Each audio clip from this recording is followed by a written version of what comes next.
You're now listening to the sound of sanity. This sound will continue for the duration of the program.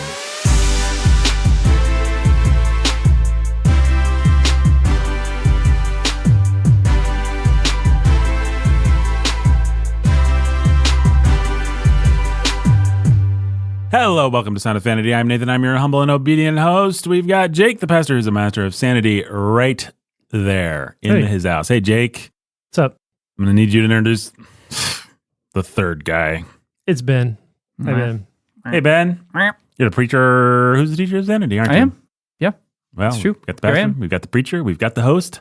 That's what we need. And you're not going to want to listen to this episode, folks, without listening to last week's episode, which was part 1 of a series on IVF and infertility treatments and things like that. And you can go and listen to that for all the context you're going to need for this episode. All right, guys, last week's episode was called The Infertility Industry, and today we're continuing that discussion. You'll remember that last time we talked about infertility in general, and we started to get into lots of facts and figures about sperm and egg donation, some of the treatments. And we left on a bit of a cliffhanger last week as we were specifically talking about IVF. Now, listener, it's right there in your name. You listened last week, so you remember what IVF stands for, right? In vitro fertilization, which literally means fertilization in a glass, in a test tube, in a petri dish. And it's a type of, you'll remember, ART or ART, which means what, Ben? ART means assisted reproductive technology, and we won't be talking much about other kinds of ART besides IVF, because almost all ART that's done is IVF. You could think of the other forms of ART as spin-offs of IVF. Ben, that is a lot of acronyms, and I'd like to take this moment to thank you for using them. Anytime, Nathan, TTYLROFL. LOL. So, let's talk about the history of IVF and the details of the process. Jake, why don't you start us off as we go into a segment called The History of IVF? Sure, Wait, let's play the history of IVF music. Okay, dearest listener, welcome to the History of IVF. Jake, why don't you start us off? Yeah, why don't I? IVF was developed by Dr. Robert Edwards in the mid-20th century. The first baby born through IVF was Louise Brown in 1978. By contrast, artificial insemination has been around way longer. The first known case was in 1790, according to Wikipedia at least. Hey, let me totally derail us, and let's just go down that rabbit trail, because, hey, we didn't talk about its history last time. The first known case of artificial insemination through donor sperm was in 1884 by a doctor named William Pancoast, who was trying to help get a couple pregnant, and it's very telling that this first instance of using, sperm from someone who was not the husband was particularly terrible. An article in The Atlantic describes how Pancoast didn't tell the woman or her husband what he was about to do. And here's what he did. Quote, in front of 6 medical students, Pancoast knocked out his patient using chloroform, inseminated her with a rubber syringe, and then packed her cervix with gauze. The source of the semen was one of the medical students in the room, determined to be the most attractive of the bunch. End quote. All right, so she got pregnant and had the baby, and for about 25 years thought it had been born using her husband's sperm. That is absolutely disgusting. I bet even The Atlantic was disgusted. They were. Which The Atlantic getting disgusted at sex stuff is like Jack the Ripper getting disgusted at a true crime podcast. Great metaphor, Nathan! Thanks, guys. But this is not the history of artificial insemination. This is the history of IVF. So, coming out of that rabbit trail and back to the history of IVF, Jake? Okay, back to Robert Edwards, the doctor who developed IVF in the mid-20th century. Edwards was born in 1925 in Yorkshire, England. He studied biology as an undergrad and then animal genetics and embryology as a graduate student. In his early research, he did genetic engineering and attempted in vitro fertilization with mice. During the 60s, he did research work funded by the Ford Foundation, continuing to experiment with IVF on animal embryos with a focus on genetics. Hey, by the way, the Ford Foundation, like the Ford company in America, was interested in genetic and reproductive science that would help deal with world overpopulation. That was the sexy scientific concern of the day, and it was certainly one of Robert Edwards' major concerns. Yeah, as we talk about over on this season of World We Made, overpopulation has been a pagan kind of boogeyman for a long time. It's often been the rationale to promote child killing, just something for our listeners to take note of. Yeah, so At first, Edwards was not really interested in IVF as a way of treating infertility. He would think of it as more applying to infertility later in his career after he met Robert Steptoe, a gynecologist with whom he would do a lot of his groundbreaking sort of research. Yeah, Steptoe and Edwards together would successfully facilitate the birth of Louise Brown, the first IVF baby in 1978, but we'll get there. Okay, so if Edwards wasn't interested in solving infertility, why was he interested in fertilizing eggs in a test tube? So that he could look for the origin of various genetic diseases like Down syndrome. By the way, in the course of his genetic research, he also laid the groundwork for pre-implantation genetic diagnosis, or PGD, which is a genetic test for embryos that often provides the rationale for throwing away embryos, which is to say, killing children, aborting them at the embryo stage. Right, you test your kid for a genetic... You test your kid for a genetic disease while he's still an embryo, find out that he has a genetic disease. Or that you think he might have one. Right, because these tests actually aren't perfect, but you find out he has what you think is a genetic disease, and so you abort him. Because it's better to kill him than having to put up with him having some defect, right? Don't you mean it's better to kill him than for him to have to put up with some defect, Nathan? Yeah, that's what I meant. In case it isn't obvious, Edwards wasn't a Christian. For a time, he was interested in religious ideas as they applied to medical ethics, but he explored Christianity when he was young, and then he became opposed to religion. So let's be more specific. He was opposed to the fruitfulness that God built into mankind, and he wanted to control it, and he wanted to limit it. Oh, definitely. I mean, as his work on IVF became more and more public, and as he turned to trying to do it on humans, Edwards began to encounter more and more opposition to it. The world of his time was really different than our world. We're used to this stuff. I mean, it shapes our world. But ordinary folks back then were appalled at the idea of taking conception out of the womb and into the laboratory. Well, here's a quote from an article from NBC News that sums it up. Quote, "At the time, Steptoe and Edwards' plan to make a baby using conception outside the human body was the subject of a huge amount of ethical criticism. Some maintained that creating children this way was simply unnatural and would stigmatize the child. Others bemoan the creation of life without sexual intercourse, fearing that in vitro fertilization would degrade human dignity as people became the object of mechanistic creation in glass dishes. The biggest fear was that in vitro fertilization might produce deformed or dead babies. 3 decades later, none of those scary predictions have panned out." End quote. Right, yeah, none of those predictions have panned out. None at all, especially the part about dead babies. Well, not to mention the part about the degradation of human dignity. That's totally untrue. Yeah, throw out that unfounded fear with the dead babies. Sorry. I meant to say throw out that unfounded fear with the other unfounded fear about the dead babies. Something tells me you meant to say the first thing you said, Jake. Yeah, something tells me you're right. Well, back to the opposition that IVF faced at the time. I feel like we need a really particular example of opposition from, I don't know, a famous scientist or something. How about a quote from James Watson, the geneticist who theorized about the double helix structure of DNA with Francis Crick? That's a pretty big name. According to an article from The Atlantic, yet again, Watson testified about IVF at a congressional hearing in 1974 and said that if there were a successful embryo transfer, quote, all hell will break loose politically and morally all over the world, end quote. It makes you wonder if anyone today, I mean, even if this Watson guy himself looks back on the world since IVF became a thing and says, yep, all hell broke loose.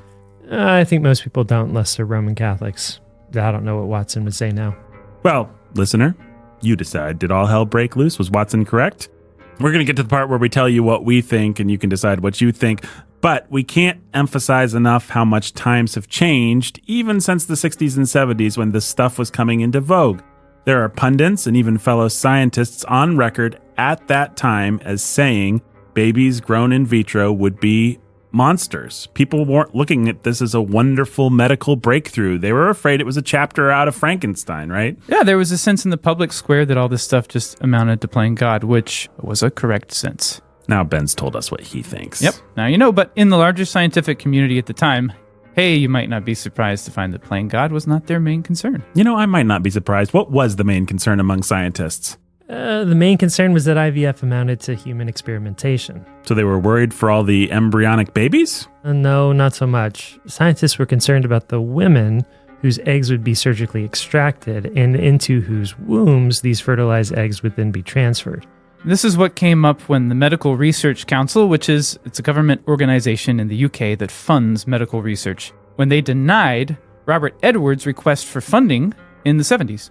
By the way, just to keep hammering the overpopulation thing, one of the scientists evaluating Edwards' proposal said, quote, "It would be wrong to place a major emphasis on techniques for augmenting fertility in infertile patients when we desperately need methods for limiting fertility in the normal population," end quote. Yeah, I guess we're going to keep hammering this overpopulation thing. Yeah, why not? I mean, today, of course, the alarm bell has begun to ring for depopulation. But that's a horse of a different episode, listener.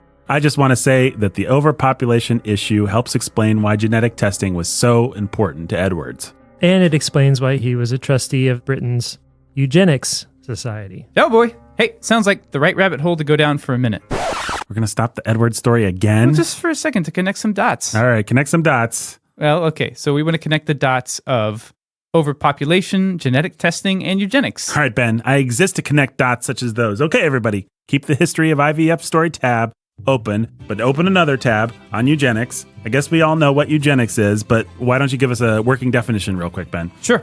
So, okay, founder of eugenics, Francis Galton, said eugenics was a, quote, science of improving stock to give to the more suitable races or strains of blood a better chance of prevailing speedily over the less suitable than they otherwise would have had, unquote. And Francis Galton was Charles Darwin's cousin, by the way. It's a meaningless coincidence of history. Pull up the full title of Origin of Species real quick. Okay. Yeah. Oh, man. There we go. It's okay. It's a meaningless coincidence until you read the full title of Charles Darwin's famous book, which you may know of as The Origin of Species, but it's actually On the Origin of Species by Means of Natural Selection, or the Preservation of Favored Races in the Struggle for Life. Huh. How about that? How about that? Yep. Pretty meaningless. Yep, meaningless. Yep, meaningless. So basically, eugenics is a discredited science that has nothing to do with Charles Darwin's theories of evolution or anything like that, or the rejection of God or anything. It's a discredited science that sought to purge the human race of unwanted genetics, meaning in the case of the Nazis, the unwanted race of the Jews, along with any disabled or defective people. Meaning in the case of Margaret Sanger, founder of Planned Parenthood, any unwanted, defective, or weaker peoples or races. Okay, so have that idea of eugenics in your mind. The tie to genetic testing should be obvious. Genetic testing exists to give you a heads up about any genetic diseases or abnormalities your child might have, which sounds fine, I guess, maybe in and of itself, but as soon as you put it in context with eugenics, with the so-called purification of the human race, it becomes really sinister. And even apart from the so-called science of eugenics, which it's popular today to condemn because, Hitler.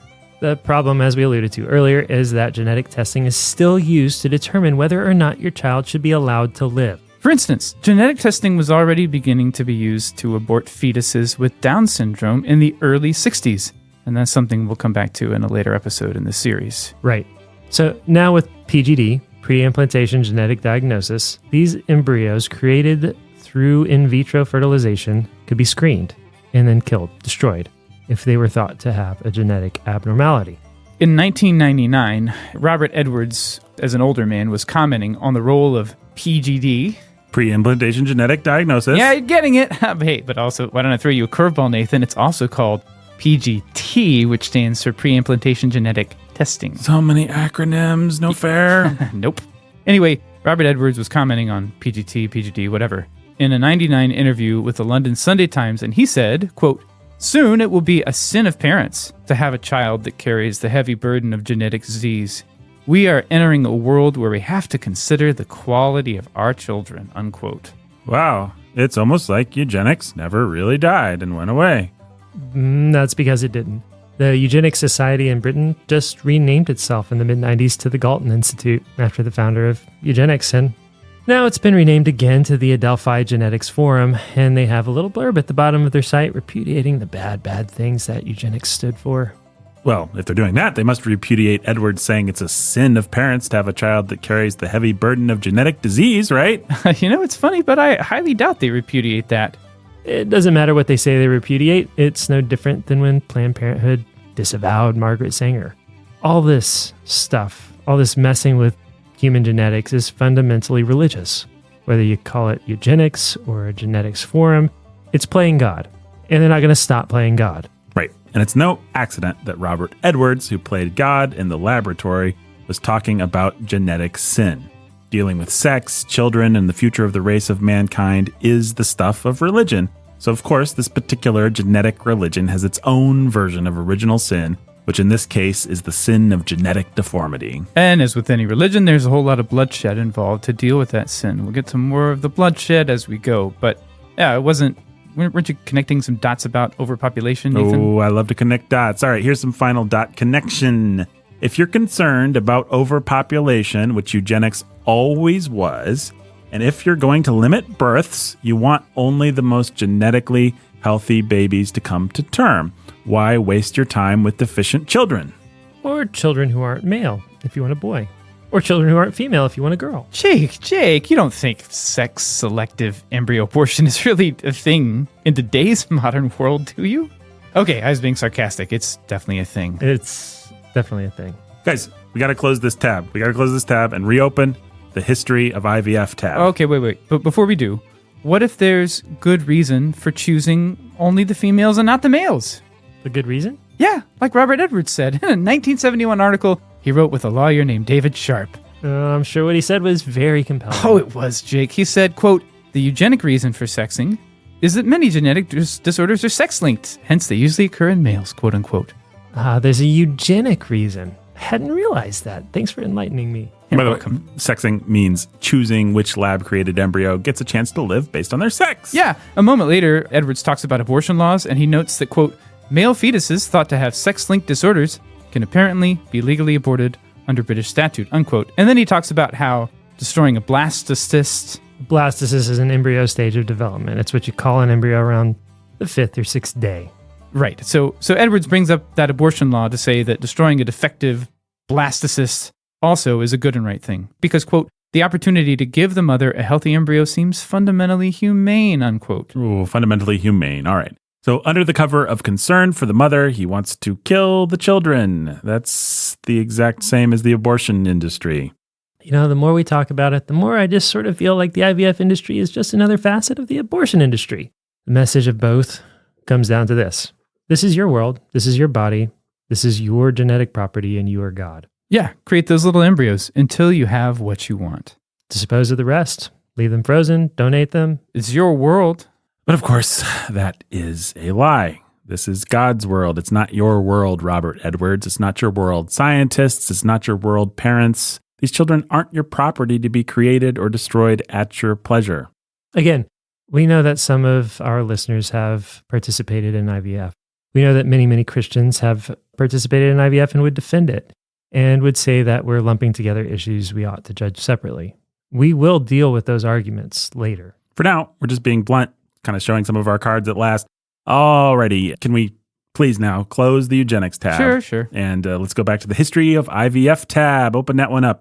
Ben, weren't we in the middle of the journey towards the first IVF baby? All right, yeah, we were, Nathan. I'll get back to it. We were talking about the way the Medical Research Council denied Robert Edwards' request for funding in the 70s. That's how we got off into overpopulation, eugenics, all that stuff. Right. So I was going to say that of all the scientists who were evaluating Edwards' grant proposal at the time for the council, only one of them is recorded as mentioning the embryo as a human being worthy of concern. I'm sure some people were talking about the embryo, though, right? Well, yeah, but not on the council. Religious leaders, especially Catholics, were outspoken against IVF for the embryo's sake, but scientists, by and large, didn't start having that debate at all. You know, is this a human or what? Until the early 80s, after the first IVF baby had already been born. Wow, that's awfully decent of the scientists to consider the humanity of the embryo eventually, though. Yeah, all hail the progress of scientific ethics. Speaking of progress, Jake, why don't we progress to the birth of Louise Brown? Oh, Nathan, you're a card. The birth of Louise Brown in the UK in 1978 was a huge deal. The very first IVF baby to result in a live birth. Yeah, there was one other pregnancy through IVF in 1975, but it was ectopic. Okay, Louise Brown. Wikipedia tells us, quote, her parents, John and Leslie Brown, had been trying to conceive naturally for 9 years, but Leslie faced complications of blocked fallopian tubes, end quote. Leslie's gynecologist was Patrick Steptoe. We mentioned him earlier. He's Robert Edwards' research partner. So this happened through Steptoe and Edwards' work. Hey, very coincidentally, remember that gross history trivia about the first artificial insemination that used donor sperm? About the woman not being informed what was happening, you mean? Yeah, that. But you can't be about to tell me that there was any failure to inform the parents of Louise Brown what was going on, because that would be too much of a coincidence. Yeah, it'd almost be like this kind of stuff lends itself to deceit and the cover of darkness. It almost really would. Well, from what I've read, the Browns knew it was an experimental treatment, or they sort of did. There's some question about that, but they didn't know that IVF had never ever been, successful. What Edwards and Steptoe told them just didn't meet today's standards of informed consent, shall we say. To put it in the words of an NBC News article that we quoted from earlier, quote, "The consent they got was lousy by today's standards." Lousy. Would you imagine that? Lousy would be one word for it. Deceptive would be another. Here's this experimental process that's never resulted in a live birth before. I won't tell you that. I won't give you appropriate context about any of it. Yeah, I don't think they prepared the Browns for how controversial it would be for them either if the pregnancy was successful. Boy, was it controversial. An article from The Atlantic says that, quote, "While on bed rest in a public hospital during her pregnancy, Brown had to be moved from her room in response to a bomb threat, later proved a hoax," unquote. A New York Times article says that, quote, "Once the news got out, public fascination with her case was unrelenting. She was a quiet woman," Dr. McNamee said, "and the attention stunned her. After Louise's birth, the Browns went home from the hospital to find reporters camped out on their street. For months, Mrs. Brown could not leave the house without being chased," end quote. And the Browns got a lot of hate mail too, but to be fair, the way that Steptoe and Edwards dealt with the Browns matched their conduct throughout all the years of their IVF experimentation. For instance, they got oocytes, women's eggs, right, oocytes, and ovarian tissue through a gynecologist working at a U.S. Air Force hospital in Britain. But the women who agreed to give these parts of themselves up for experimentation weren't told what the research was. And who knows what exactly our brave heroes told the women who were the direct subjects of IVF experiments. One article from statnews.com says, quote, "Edwards and IVF co-inventor Patrick Steptoe conducted experiments on hundreds of women between 1969 and 1978 in Oldham, England. The Oldham Evening Chronicle is now seeking the stories of 282 women who underwent 495 failed IVF cycles. One former patient, Sandra Crashley, has written that Steptoe removed all of one ovary and half of the other, shocking her body into early menopause and rapid aging," end quote. Wow. Well, maybe there are a lot more stories like that we don't know about. It sounds like the council that denied funding to Edwards was right to be concerned about the women whose bodies were used to develop IVF. Yeah, and when we start to think about all the embryos who were created during these 495 failed attempts at IVF only to die, we start to get a better picture of the bloodshed involved. But those 495 attempts that those 282 women went through, they don't represent all the embryos created and killed during the years of research. Right, because you mentioned already that Edwards was getting eggs from women who wouldn't otherwise be involved in an IVF treatment. Yeah, so for years he got eggs from that Air Force hospital in Britain and other sources like women whose ovaries had to be removed, for example. And he was just seeing if he could fertilize these eggs, and he was fertilizing them to see if they could be successfully grown in a petri dish. So he wasn't like transferring them to a woman's womb at that time. No, he wasn't. This was the first part of his proof of concept. Can we make embryos in a lab? Next part was putting those embryos in a woman's body so they could implant. And I'm afraid I have to ask, I know where he was getting the female gametes, but where was he getting the male gametes? From himself and his male colleagues. That's gross. And not only gross, but that means he was killing his own children as he tried to perfect the process of making test tube babies. Yeah, it's incredibly evil to consider. This is a technology achieved through child murder. Yeah, I mean, it really is a dark sci-fi story a la Frankenstein or Dr. Moreau. Mad scientist kills hundreds of his own children in an insane attempt to play God. Maybe that's how we should think of it, but nowadays it's normal and no one bats an eye about it. Except Roman Catholics, maybe. After Louise Brown, it didn't take long for IVF to catch on and spread. About 480 clinics here in the U.S. alone do IVF, and there are thousands of clinics worldwide. like anything else in this whole thing, we don't have good data on how many there are. And we also don't have good data on the number of babies born through IVF. Kind of like we don't have good data on the number of babies born through donor insemination, like we established last episode. Yeah, right, exactly. The regulation on these fertility treatments varies from country to country. U.S. is incredibly unregulated, as we said. Some other countries are much better, but for what it's worth. The CDC's 2015 report on ART technology in the States said that over 1 million babies were born here in the States using that tech between 1987 and 2015. Their 2019 ART report has a bar chart showing the increase over the past several years of births from IVF. From 2010 to 2014, it's in the 60 to 70,000 range. Then it's in the 70 to 80,000 range from 2015 to 2017. And after that, it's in the 80 to 90,000 range. So that's a lot of babies. Yeah, and it's about 1% to 2% of all babies in the U.S. How about worldwide? Well, worldwide, there's a 2018 report that estimated over 8 million babies had been born through IVF at that time. 2021 article claims over 9 million. So this technology has changed the world. So how much does it cost for a woman to have an IVF procedure here in America? The average cost is over $20,000, which includes several $1,000s worth of medication. Okay, so not cheap. We said before that the fertility industry is really, really big business, bringing in about $2 billion a year. What about IVF in particular? Oh, I found a report that says the global market size amounts to $24.21 billion in US dollars and is going to grow to over $50 billion by 2027. Another report valued things lower, estimated less growth, but still in the billions and billions. Billions, but it's a ton of money. And again, that's just art. That's just art. Okay, fellas. Well, we covered a lot of territory on this episode, but we still haven't walked step by step through what happens in the IVF process. And I think we need to do that for the listener to get a complete picture. Yeah, we can do that. And as we do, you're going to see all the places these tiny image bearers die or are put at risk of death. Or you will next week when we pick this up. Wow, what a bummer of a cliffhanger. Yeah, well, this stuff is dense. I guess we could have done a 4-hour episode, but we wanted to let it breathe. All right, folks, join us next week for part 3.